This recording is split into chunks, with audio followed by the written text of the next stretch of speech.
What's up, YouTube and Facebook, and welcome back to Not Quite Mint. I'm Tom. I am Rich, and we are definitely not quite mint. And today, guys, we are doing our final review show of X of Swords. It's been a long old slog, but we're finally here to do it. We've got our special guest as well. Crampton is back. We made it, guys. We made it. I didn't think we could all come to the end of this with our sanity. And I'm not talking about COVID. I'm talking about X of Swords. Yeah. I think. I'm kind of looking forward to talking about this. We've only got three books to cover, obviously, with this one, and obviously, like, just to mop up everything up. But before we do that, obviously, if you are new to any of our channels, do check out obviously our guest. Obviously, Straight Outta Crampton, Ben Crampton's channel. Also, smash the thumbs up here and obviously subscribe. And it would always be nice to hit the old dingly bell just to make sure that you don't miss anybody's content. Always remember the dingly bell. Always remember the dingly bell. Give the bell a tickle. Don't be shy. Give the bell a tickle. Also, I want to plug my Instagram because my YouTube channel is going to be going quiet for a while because you all get on my. But so my Instagram is going to still be very active. So do go find me. I'm at Attention Seeking Geek. So please go and find me there. Hey, can you believe no one else had that tag? That's amazing. I like that. Amazing. Because that's how you start all your shows, isn't it? Your favourite attention-seeking It is, Tom. Thank you so much for noticing the catchphrase. Thank you. Yeah, I put a lot of work into that. I love a good catchphrase, mate. I've got one of my own at the end of each show. What's up, YouTube? I'll leave that stuff to Tom. Like I'd just like I would eye roll if I had to do something. I'd just be like, it works. The juxtaposition works between the two of you. I like it. We tried it once. If you go back to one of our first ever videos, Rich tries this thing where he goes, "Oh, are you?" And it just doesn't work. Yeah, I just don't at all. I'm too boring and sensible. That's my problem. I'm just nah. The sensible gimmick works. I like it. I'm 80 at half the age. That's my problem. Yeah. Looks like we got a few people in. So we've got GP Venom's here. We've got Perpetual's here. Yeah. What's up, guys? And Hydra's here. Yes, is that it? All three? Oh, we got a fourth viewer, but it's not. We did have a fourth viewer, but we started mentioning people, so he did one. So he's like, "Yeah, I don't want to be shout out." It's an intimate affair. Yes, of course it is. Because we're obviously. No, I'm not quite. He's that way, and then Mint down here. That's it. I won't say. Oh, look, and Hydra's plugging his geek flag flying. There you go. Yeah, that's another one. Yeah, another one. Geek. You see, the problem is with me, I can't say that. Letting you geek glove fly. Yeah, exactly. It's like red lorry, yellow lorry job. That's it. No, it's just just you do need a little bit of something. It's like everybody seems to have something that they say, don't they? That's like their little thing. So the whole see ya thing comes from me and my missus, because when I used to go out to work, I'd be like, "See ya," and she'd go, "Later," and it kind of became a thing, and then it's just stuck around. I've kind of just adapted it for this. I love it. That sounds really annoying for her. Yes, she hates it. She hates me, to be fair. I don't even know why she sticks around, to be honest. She said the same thing to me. She said the same thing to you, did she? I did think there was a bit of something going on. I mean, the whole favourite thing going on. Yeah. People love a chubby funster, mate. Always love I used to be a chubby funster. I'm now just a funster. Yeah, I tend to yo-yo between the two, so I'm like like this, like, oh, I need to lose weight, getting married, I'm going to put weight on. Oh, I need to lose weight because I want to do other stuff. Oh, and I'm like, yeah, just total yo-yo me. But one thing to point out, guys, is obviously whilst this is the last of these X of Swords review shows, I do promise we will talk comics in a moment. But at some point. what we're basically going to, me and Tom, what we're going to be switching to is every other week we're going to do a like a mail call and kind of like short review show of like our sort of picks of the week or like picks of the fortnight. And every month, what we're going to start doing on either a Saturday or Sunday, whether hopefully Sunday we will be able to actually be in the same room together and not just talking about Christmas. But at that point, we'll obviously do a monthly kind of, as I say, like monthly overview show, get people in. We'll just talk about comics that are coming out, what's coming out the following month, and just do a bit of a monthly roundup with everybody. We'll also be doing stuff. Yeah, Ben's going to be welcome, as I say, and we'll get some people involved in that. But we'll do our like monthly giveaway draw as well, won't we, for that as well? Absolutely, mate. Yeah, we'll actually be able to do these giveaways properly.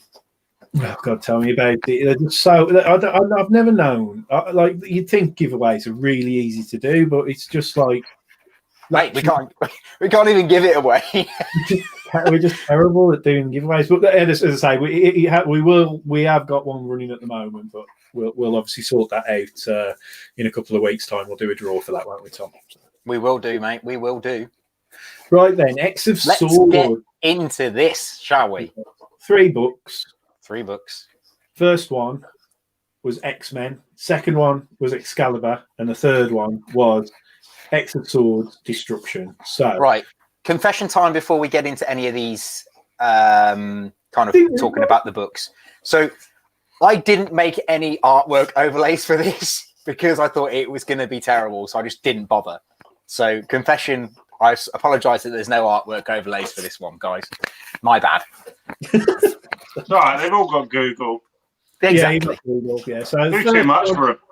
I do have one page to share, though. Oh, yes, you have. You've got a page share. But, yeah, it's one of those ones, isn't it? I think it's fair to say, up until last issue, which was part 20 of 22, we'd had a bit of a roller coaster with this. And I think, like, at the midway point, we were kind of like thinking, oh, this might actually get good. And then we've had 6 or more issues where it was just absolutely terrible. And then I'm happy at the moment, but we're obviously going to talk about it. So I'm actually thinking it wasn't that bad. Yeah, but Cranston's going to disagree. I can like tell already. Well, firstly, I've got to correct you because you said about the roller coaster. Like for me, like the roller coaster, like was pretty rubbish the whole time. There was one issue when I felt hope in my heart. One issue. Creation? Was that creation? No, Stasis. Stasis. No, it was the X-Force one. Yeah, I think it was the Marauders one. Marauders with 13. Wolverine. Yeah, with the Wolverine stabbing ending and all of that stuff, and there maybe were a couple of moments as well in the Cable issue with no, not Cable. Oh God, I can't keep up with my mutants. The one with Magic and Cypher having a kind of back and forth, and she was like Mr. Miyagi. Yeah, New Mutants one, yeah. So that they were my high points, but I do have a new high point. Oh, cool. Okay. So there you go. Now, X-Men 15 was, as I say, my general view of everything now is that if you could pretty much read this series by just reading the X-Men books, read the X of Swords, Creation, Stasis, and Destruction, and you'd probably get a much better experience and waste a hell of a lot of time and money. That's my general view. Yeah. X-Men 15 obviously puts us back at the end of the previous part where we've got obviously Apocalypse and Genesis obviously squaring up for their fight. Thank God they actually did have a sword fight. Yes. I was quite worried what they might do with them too. Like, is it like going to be like a pillow fight or like tickling each other or something stupid? Yeah. So I at least they did have a sword fight. That was a big plus for me.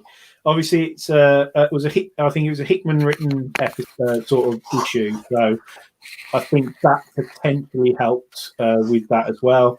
It sort of set into the whole thing that it brought the focus back on the fact that Apocalypse wants to ultimately, obviously, repair the rift between Krakoa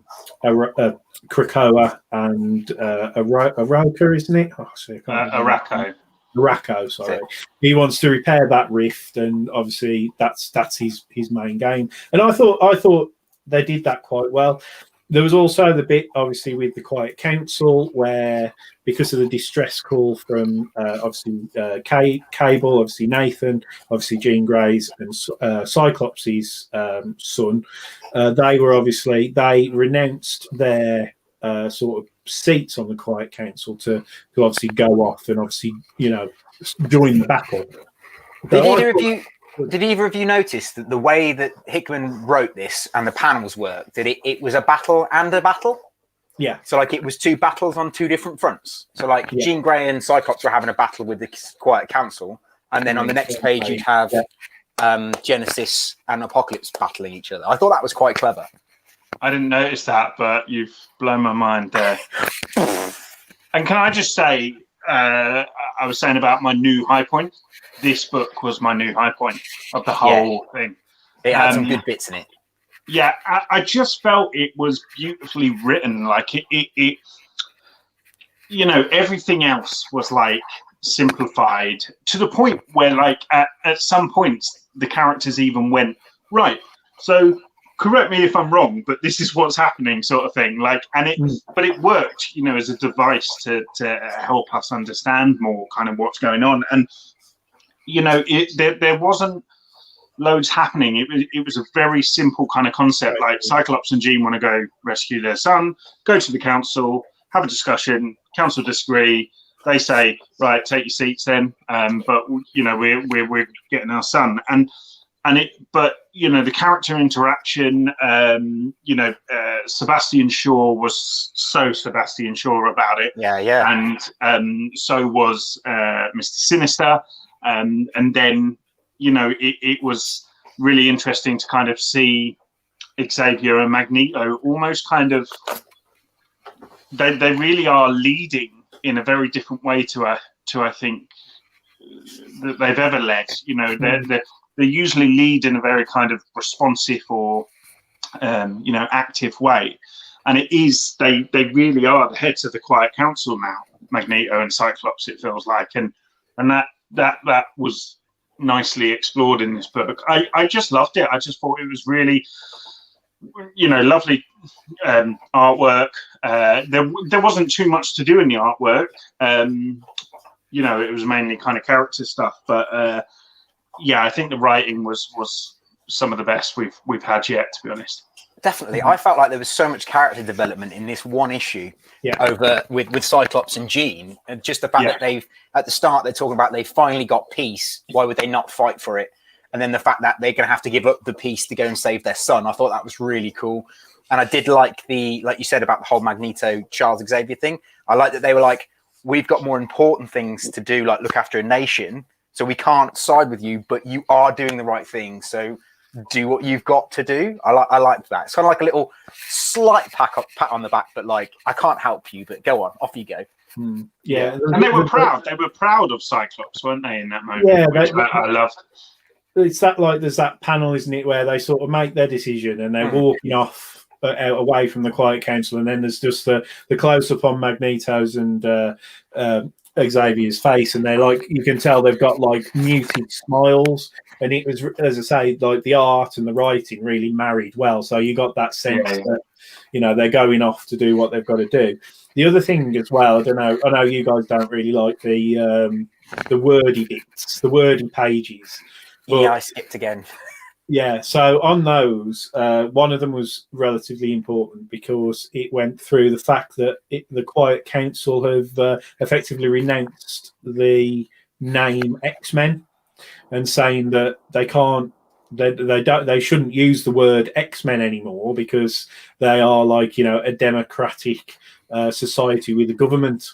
So I don't know whether that's going to come out in the next sort of issue of X-Men that, like, they can't, they're not allowed to do X-Men type of thing. I read this earlier.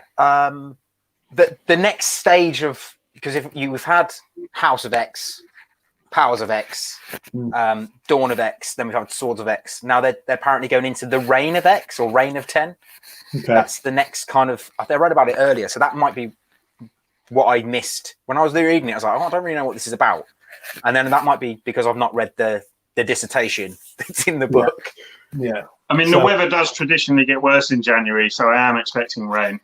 Yeah, absolutely, mate. The Reign of 10, like just 10 droplets of rain, like 1, 2. But yeah, definitely. So it's one of those ones that it's just, whilst it moved the story on to obviously set up what we had to come sort of in destruction and a little bit in Excalibur, it's just sort of started moving things on to, and also it started tying up the whole, that as much as you were kind of like confused why they had to have these swords, it's that whole significance with that sort of side mission that Cable, Cyclops, and Jean Grey went off on to the sword ship as well. It sort of started sowing the seeds of what would become with that, I think, and it just brought things together after the nonsense of the previous issues with all those stupid battles. Yeah, absolutely.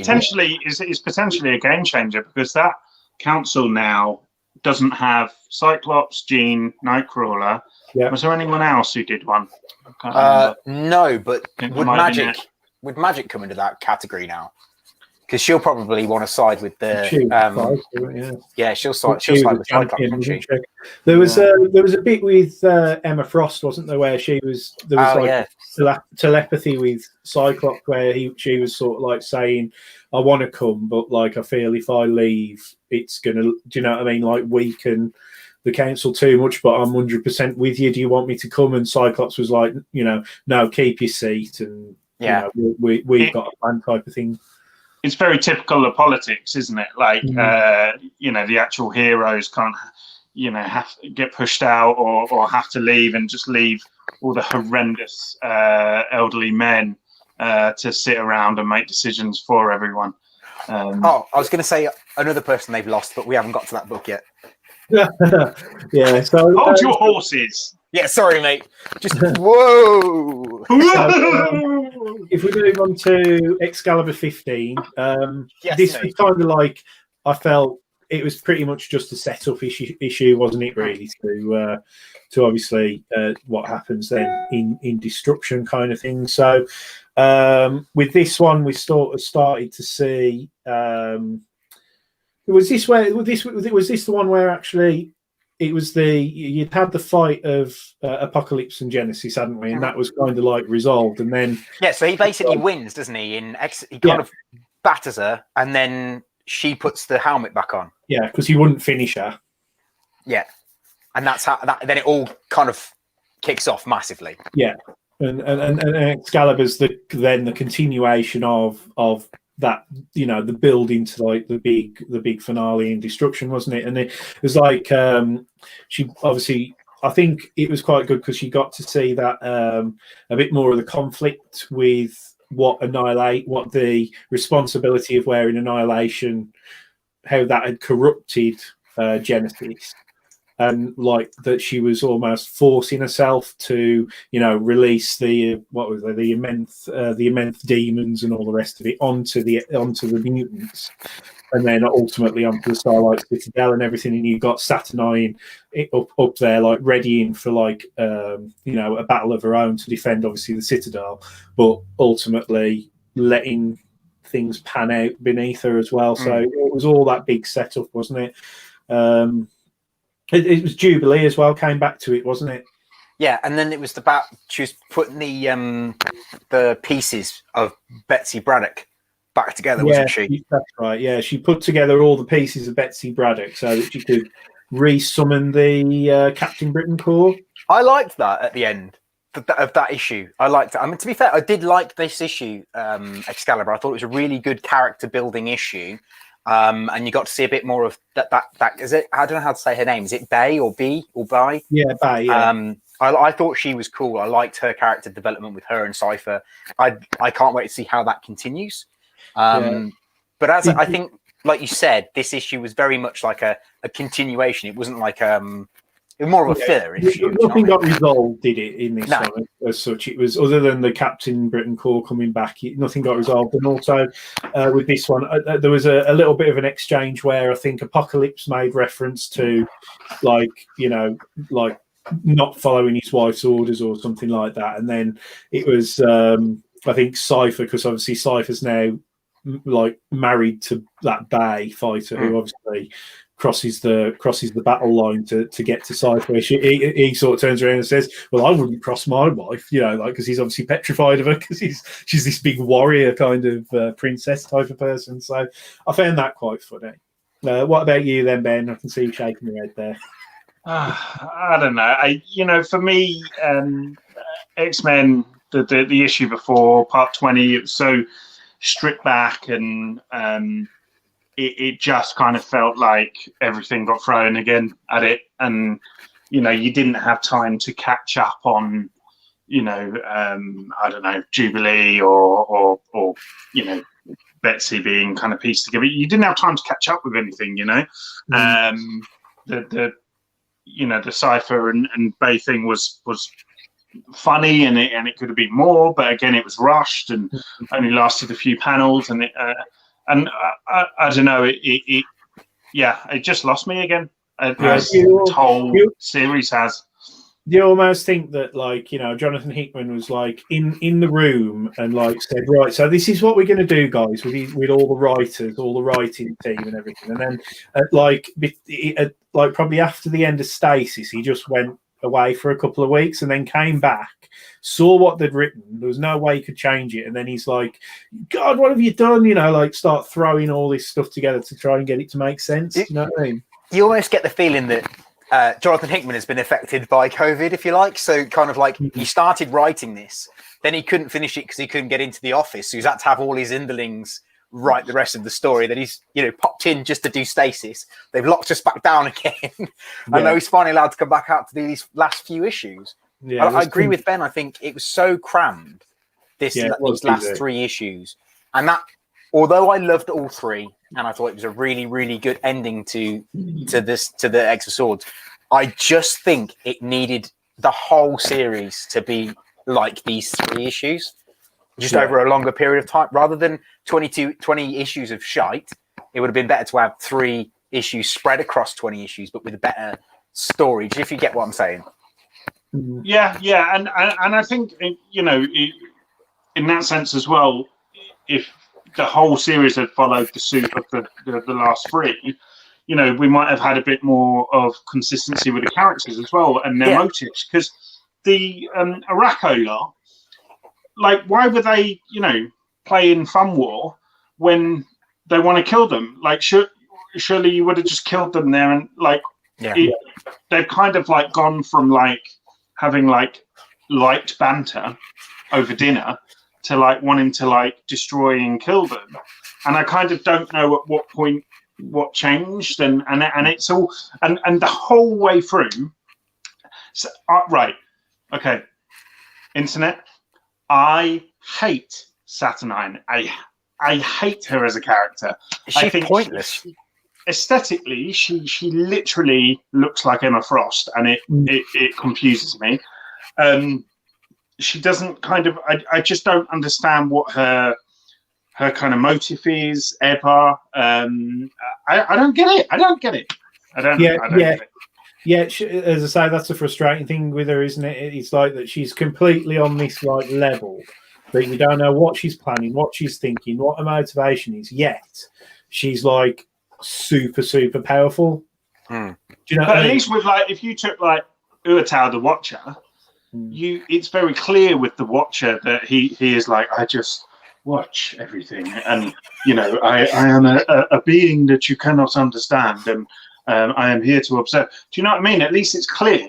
With her, it's kind of not, because she's like messing with some people and not messing with other people, and she makes a competition to fight to the death, and then halfway through it turns into like people having like sports day.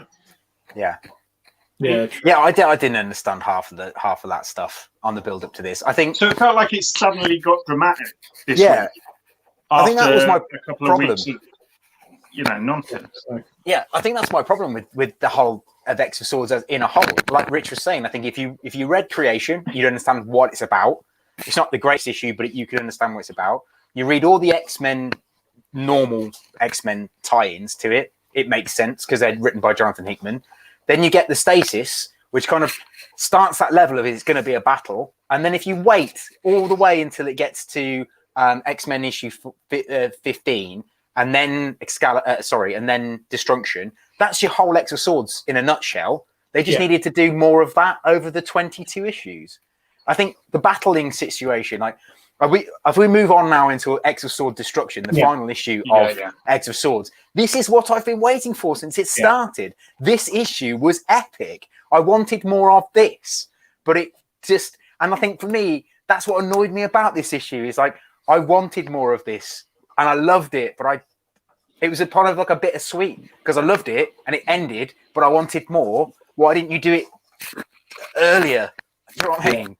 It was frustrating read. I mean, for me, this was I read lots of really cool stuff this week, and but this one was it was pick of the week for me, purely from the fact it was just a bit of a relief that we got rid of all the nonsense that we've had to put up with within X of Swords, and we actually got kind of like a meaningful end. Do you know what I mean? So it was like more of a relief of a read, to be honest, because as you say, everything that you wanted to happen in X of Swords happened in this issue, and I like that. Do you know what I mean? We and a lot of like the loose ends got sort of tied up. I'd only say like the only other loose end is probably the whole thing that's came out of Hellions with Locust Vile and Mr. Sinister and stuff like that. But that's fine because that will carry on. What even was that?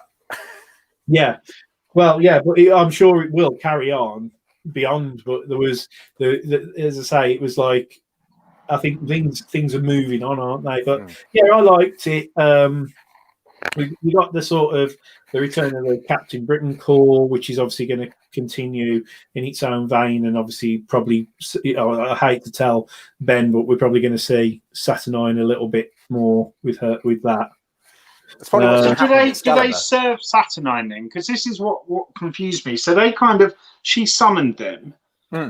So they now they serve her. I don't know, mate. Yeah, so they're like because she's kind of like the conduit of all these different realms at the Starlight Citadel and above Otherworld, and then you've got all the 9 realms and stuff. So she's like the all-powerful ruler of everything. I think the Captain Britain Corps, they come to her sort of like beck and call at that time of need, and I almost got the feeling that she had orchestrated the whole tournament and battle between Baracco and Krakoa for the purpose of creating this situation of great need to then summon forth the Captain Britain Corps. That was my kind of feeling. But as you said, like, other than that, like, she didn't really have a massive and obvious point because she's super, super powerful. I mean, let's talk a bit about obviously what happened with Annihilation, because I know Tom's excited with the whole Annihilation thing. And I think we called it. I think we briefly mentioned that this is probably what could happen in the last episode as well. So yeah, I think we spoke about it, didn't we? So like, I think we spoke that I could see, or what we spoke about, like how it would end, and I kind of thought, will it end with Apocalypse and Genesis obviously having a battle, and will one of them make the ultimate sacrifice for the other? But I also said, like, I could see Apocalypse taking on Annihilation. I thought that would be pretty cool. It didn't go how I wanted it to go. I kind of wanted him to like destroy everything, but this panel for me, I was like, somebody's on the superhero steroids. Wrong way. He's got swords on his face. Oh, messing with my mate. There you go. I mean, absolutely massive, mate. I'd love to be that big. That'd be great. I am, but it wobbles. Yeah, same. It was cool, but again, for me, it's just there was just no clarity. Like, you know, I didn't really follow the Captain Britain Corps, why exactly they were kind of weighing in, and then at some point, like her kind of people with their crossbows and stuff, they then went, "Oh, we're going to help you." Was that in this one or was that in Excalibur? I don't care. And yeah, I mean, this what I'm doing right now is how I feel about this book. It just, this whole series, and I get what you're saying, Tom, and I get why you enjoyed it. It did feel very epic. It did feel very... mate, I like it when they get two characters and just smash them together. That's my thing. Oh, yeah, and it felt very Endgame, you know, with Cyclops bowling up with, like, all the, you know, mutants behind him and stuff. But again, it just needed a heavy metal intro, basically. Yeah, but then that, he had, like, so many beloved characters with him, and we kind of didn't see him after that panel. It was like they arrived, and then no one got, like, a spotlight. But even so, it's like in Endgame, the joy of that final battle is that everyone gets a moment, and it's clear and it's epic, and it's like they're given the time just to have a moment, and this didn't happen, so they didn't need to. You know, I get it, like the numbers game and stuff, and continuity wise, like Quentin Quire was there. So what's the crack with that? Because I thought he was abducted or whatever.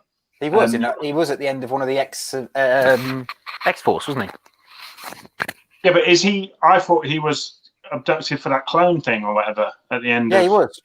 Yeah, I'm pretty sure he was. But he was there. He was there in you know, behind Cyclops. Trust me, I look for him in every panel of my life. Who was that? Colossal. Quentin Quire. Quentin Quire. Oh yeah. So just little things like that, you know. I genuinely am confused where this sits. So he is just there. Yeah. See, I spot my boy. But yeah, so it just kind of, it was epic, and the artwork was sublime, like beautiful. But if you have too much beauty going on, do you know what I mean? It gets a bit overwhelming. Like do you know what I mean? Like walk into, going to be very careful here. No, I'm not going to give analogies, but you get what I mean. If you're in a room full of beautiful things, it's like, it's too overwhelming. But if you go into an empty room and there's just one beautiful thing stood there, it's you can appreciate it more. Do you know what I mean? And give it more attention. Yeah. And, you know, for me, the artwork, it was just, there was too much. It was so busy with stuff I don't really want to see. Do you know what I mean? Busy with faceless, you know, people, and whereas that could have been a moment for Toad. Yeah, man. Yeah, he was there. So I'm just saying. But yeah. But relieved, Rich, I think is the key word. You used it a couple of times there, and that's how I feel. Because I don't think there is many loose ends. So from what I understand, it's only that Bayo who's come over with them, isn't it? Home with them.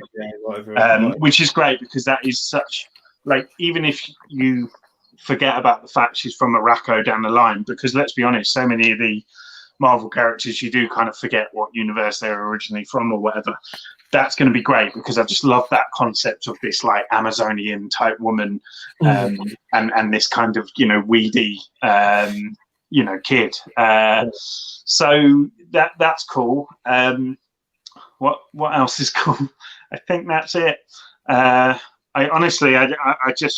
glad it's done. I think the most interesting thing for me was the shift of dynamic in council now, from that X-Men issue, and how that will develop. Do we think Apocalypse is going to come back as a bad guy, like as an epic bad guy with his? I don't think he'll be a bad guy. I think it'll be an epic good guy. I think there'll be like I think all of them will be converted. I think, that was my big thing, like, in a kind of way to wrap everything all up.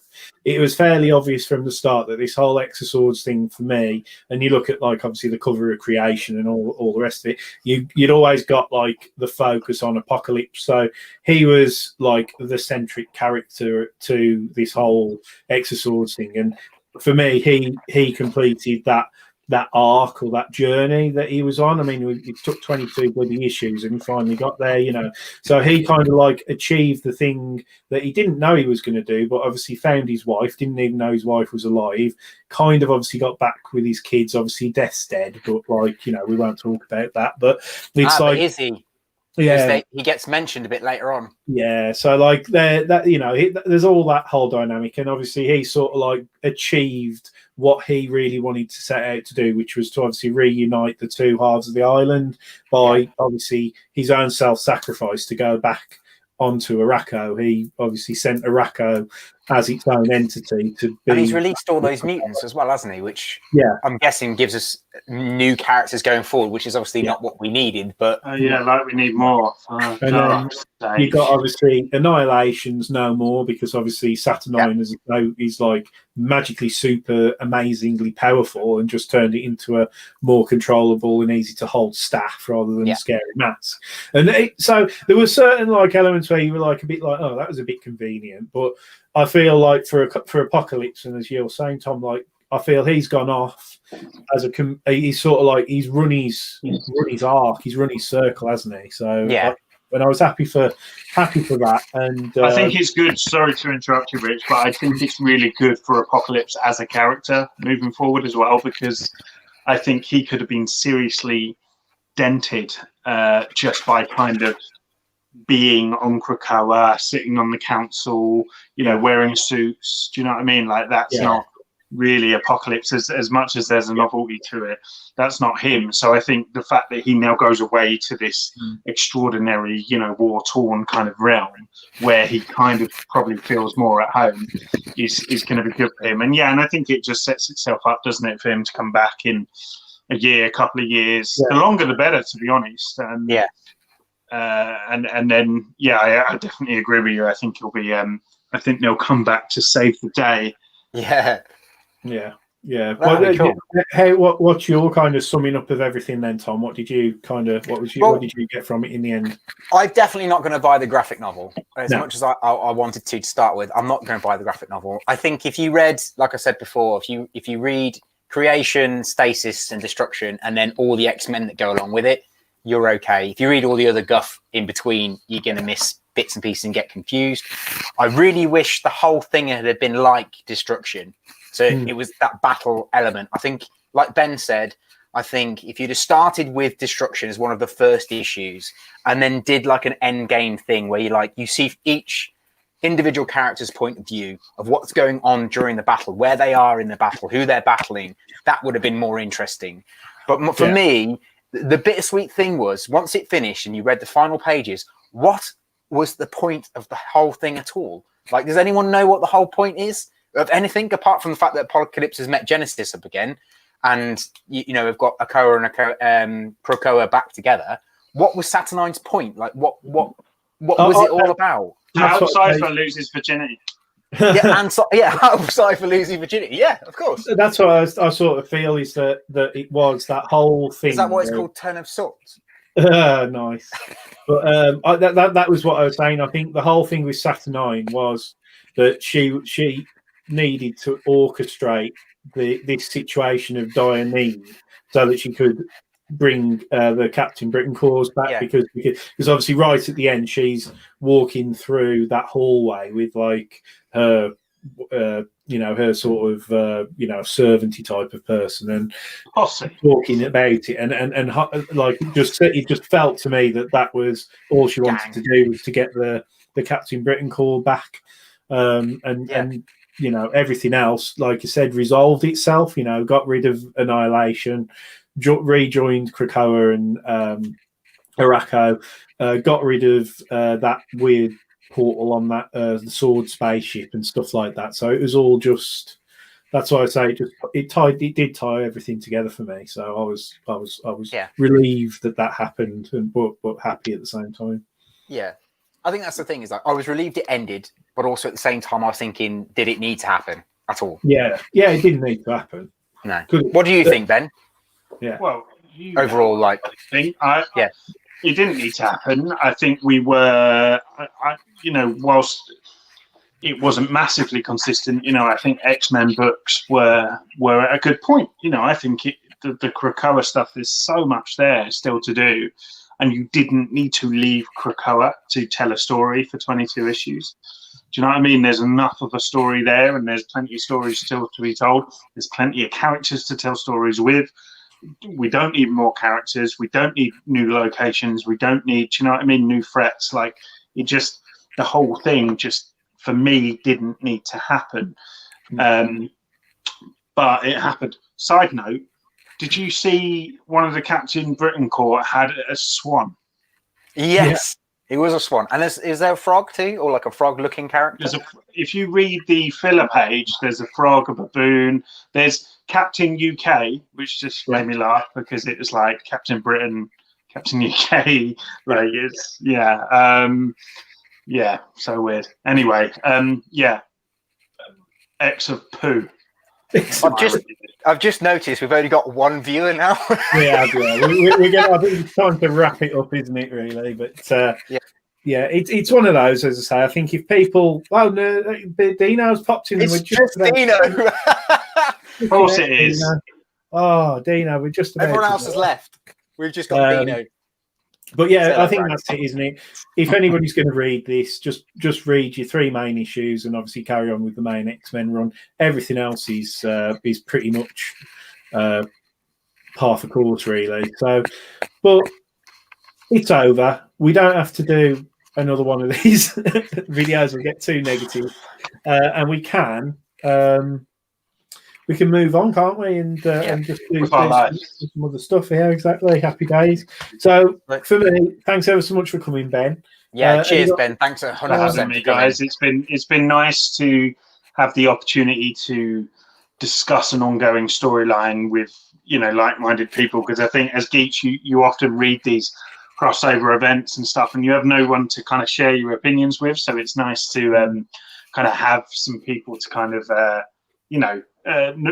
narrate our thoughts a little bit too, even if no one watches. We've got each other. Well, it says we've got 2 watchers, or we only had 1 watcher, but Hydra's saying that him and GP have never left, so at least 3. Thanks for watching, everyone. That's it. Yeah, thanks ever so much for watching, everybody. Yeah, cheers, guys. Sub up obviously Ben's channel if you haven't done so already. If you can put yourself through watching all the other reviews that we did on Exorcist, by all means do check those out and let us know in the comments down below what you thought about it. But as I say, really happy. I have enjoyed doing this because it's a good opportunity to speak to you guys about it. And take care till next time, and subscribe, hit the dingly bell, thumbs up, all that. Excellent. Absolutely, all that. Follow us on Instagram. Make sure you're following Ben Crampton over on Instagram as well. And from me and all of us here, stay safe, stay sexy, and see you.